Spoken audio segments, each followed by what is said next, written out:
আজ একটা কথা একদম পরিষ্কার করে শুনে নাও। তুমি যতদিন ডিপ ওয়ার্ক শিখবে না, ততদিন তোমার ড্রিম লাইফ শুধুই ডে ড্রিম হয়ে থাকবে। সবাই ব্যস্ত, কিন্তু ব্যস্ততা আর প্রোডাক্টিভিটি এক জিনিস নয়। যারা সাইলেন্সে, গভীর ফোকাসে কাজ করে, ওরাই ভবিষ্যৎ বদলে দেয়। আর ভিডিওর একদম শেষে আমি তোমাকে দিব এমন 3টা শক্তিশালী অ্যাকশন টিপস, যেগুলো আজ থেকেই তোমার পড়াশোনা, স্কিল আর কেরিয়ারে বাস্তব ফল দেবে। চলো শুরু করি। এটাই বুক উইথ হারাল। ডিপ ওয়ার্ক মানে হলো কোনো কঠিন, গুরুত্বপূর্ণ কাজকে ডিস্ট্র্যাকশন ছাড়া লম্বা সময় ধরে মনোযোগ দিয়ে করা। এই ধরনের কাজই তোমার স্কিল বাড়ায়, কেরিয়ার এগিয়ে দেয় আর ভবিষ্যতে বড় সুযোগ এনে দেয়।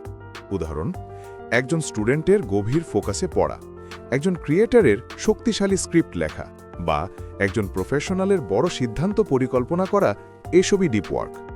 আজকের সমস্যাটা খুব সিম্পল। আমরা সবাই শ্যালো ওয়ার্কে ডুবে আছি। নোটিফিকেশন, রিল, টিকটক, ছোট ছোট টাস্ক, এসব আমাদের মনোযোগ ভেঙে দেয়। ভাবো তো, শেষ কবে তুমি 2 ঘন্টায় একটানা একটা কাজ করেছো? যদি মনে না থাকে তাহলে বুঝে নাও তোমার ফোকাস অনেক আগেই নষ্ট হয়েছে। এটা হার্শ, কিন্তু সত্যি। তুমি এখন ডোপামিন অ্যাডিক্ট। ব্রেন একটু বোর হলেই তুমি ফোন ধরো। 5 সেকেন্ডের রিল তোমাকে তাৎক্ষণিক আনন্দ দেয়, আর ব্রেন ভাবে ফোকাস করা কঠিন, স্ক্রল করা সহজ। এই কারণেই ডিপ ওয়ার্ক করা দিনে দিনে অসম্ভব হয়ে যাচ্ছে। ডিপ ওয়ার্ক এত শক্তিশালী কারণ এটা স্কিলকে অসাধারণভাবে শার্প করে। গভীর কাজে বসলে ব্রেন মায়ালিন তৈরি করে। এটা তোমার শেখার ক্ষমতা 10 গুণ বাড়ায়। 1 ঘন্টার ডিপ ওয়ার্ক 5 ঘন্টার শ্যালো ওয়ার্কের সমান ফল দেয়। যারা ডিপ ওয়ার্কে মাস্টার হয়, তারা দ্রুত শেখে, দ্রুত আয় করে, আর দ্রুত বড় কিছু তৈরি করতে পারে। আর ক্রিয়েটিভিটিও বাড়ে, কারণ গভীরভাবে ভাবার ক্ষমতা তৈরি হয়। কিন্তু ডিপ ওয়ার্ক শুরু করার আগে একটাই জিনিস করতে হবে: পুরনো অভ্যাস ভাঙতে হবে। যে অভ্যাস দিনভর তোমাকে ফোনে আটকে রাখে, সেটা না কাটলে ডিপ ওয়ার্ক শুরুই হবে না। নোটিফিকেশনের শব্দ মানেই তোমার ফোকাস ধ্বংস। তুমি যতটা কম ফোন ধরবে, ততটা ব্রেন গভীর কাজ করতে শিখবে। ক্যাল নিউপোর্ট বলে, ডিপ ওয়ার্ক করতে হলে সঠিক রিচুয়াল দরকার। একটা নির্দিষ্ট সময় আর জায়গা ঠিক করে নাও, যেখানে শুধুই কাজ হবে। ফোন অফ বা এয়ারপ্লেন মোডে থাকবে। ওই সময় তুমি যাই হোক ফোন ধরবে না। ইচ্ছাশক্তি দিয়ে কেউ ফোকাস ধরে রাখতে পারে না, সিস্টেম বানাতে হয়। আরেকটা কঠিন কিন্তু জরুরি জিনিস হলো বোর্ডাম হ্যান্ডেল করা।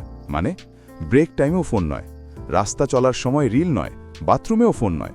শুনতে অতিরঞ্জিত লাগলেও এটা না করলে ডিপ ওয়ার্ক কখনোই আসবে না।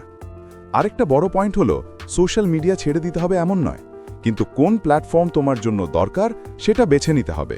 তুমি যদি ক্রিয়েটর হও, তাহলে কনজিউম কম, ক্রিয়েট বেশি।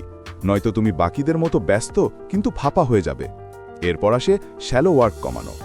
দিনে যেসব কাজ তোমাকে কোনো বড় ভ্যালু দেয় না, যেমন অকারণ চ্যাট, বারবার ফোন ধরা, ছোট ছোট টাস্ক, এসব ধীরে ধীরে কমাতে হবে।